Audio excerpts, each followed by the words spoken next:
Hello everyone, my name is KelSounds, and this is episode 5 of Faceplant Sound Design Utilities. This is the last episode of this series, and I'm covering the utilities inside of the modulator section inside of Faceplant. So just to do a quick recap, we have covered remap, lower and upper limit, scale, sample and hold, and today's video we're going to cover the Slew Limiter.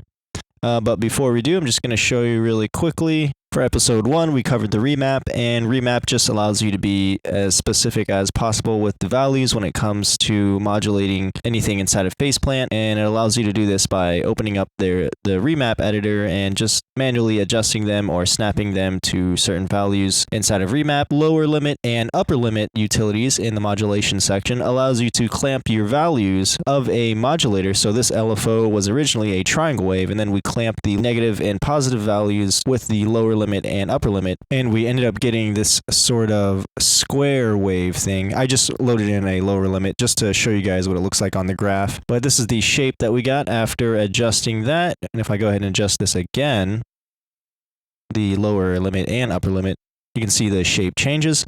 So yeah, it just allows you to clamp your values. And then inside of episode 3, we covered the scale. And this just allows you to scale the output of a modulator by multiplying it with these values down here. So you got 0.001, 0.01, 0.1, 1, 10, 100, and 1000. Episode 4, we covered the sample and hold, and this just allows you to hold a value of a modulator. So if I go ahead and grab an LFO, and then I grab a sample and hold, I use this LFO to modulate the sample and hold. And then I can use another modulator to trigger this trigger and get a different value every time. And then in bipolar mode, it goes below and above the zero crossing. But yeah, it just holds a value from the output of a modulator. And today we are going over the Slew Limiter. And so yeah, I was already messing around with this. I created a portamento effect with the Slew Limiter. I'm going to release this with the series. But this is what the preset sounds like that I created inside of Faceplant.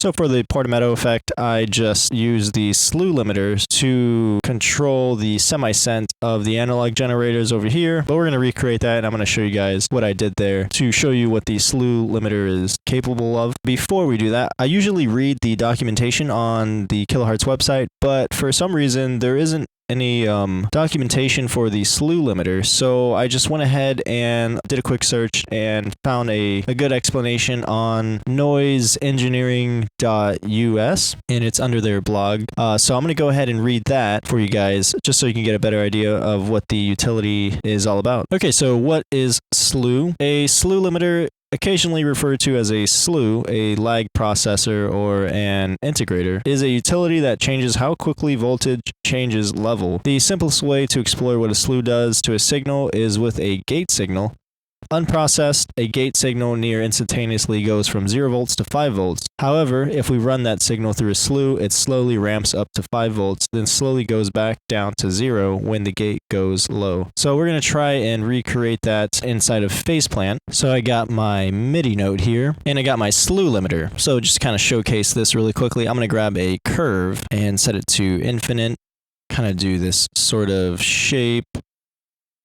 Actually, I'm going to go in here. So yeah, I went ahead and increased the vertical lines here to kind of show the milliseconds down here.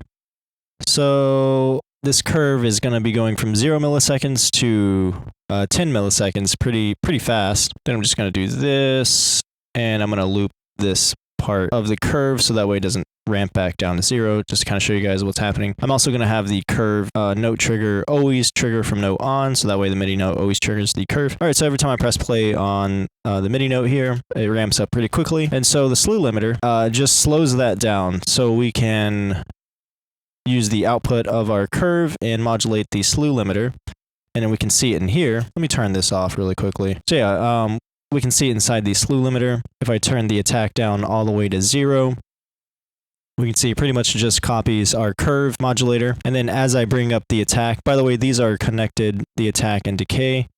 So if we hit this link button, it'll link the attack and decay times, but we can also unlink them to have different values for the attack and decay. But yeah, anyways, it goes from 0 to 10 milliseconds really quickly. And then as I turn up the attack,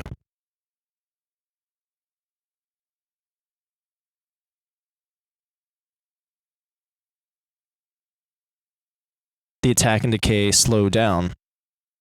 So that's pretty much what the Slew Limiter does. And yeah, we can adjust these individually. Have it immediately go down. Or we can have it go down a little bit slower. There we go. In that article that I was reading, it said to try this on portamento effect, so I went ahead and grabbed, I'm just going to grab 2 analog generators. I'm going to grab a mix, turn this down a little bit, and I'm going to use the Slew Limiter to control the semi-cent to create the portamento effect. And so I'll bring these down to like 5 on the semi-cent, and then I'm going to modulate them to go back up to 0.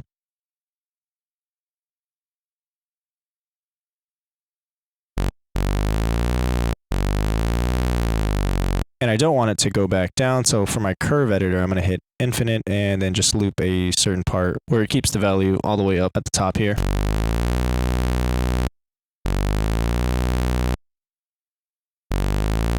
But yeah, I'm going to go ahead and link these. Let's just see. And so yeah, so our curve is modulating the Slew Limiter, and then the output of the Slew Limiter is what's modulating the semi-cent.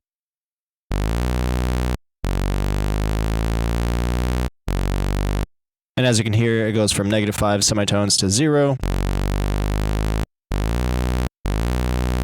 That's how you create the portamento effect with a Slew Limiter. And of course, you can use it for a bunch of other things like effects or the detune on a unison or something.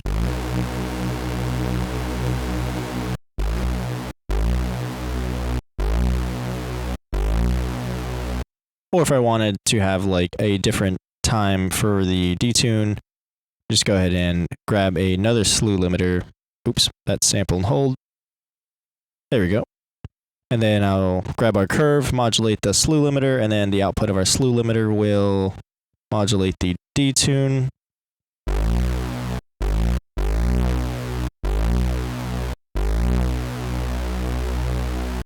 I'm going to do that for both analog generators.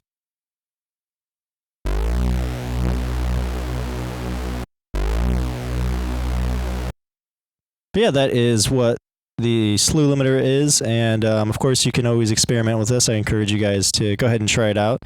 Like I said, I'm going to release this preset that I made earlier for you guys. But yeah, I hope you guys enjoyed this series, and I will see you in the next one. Adios.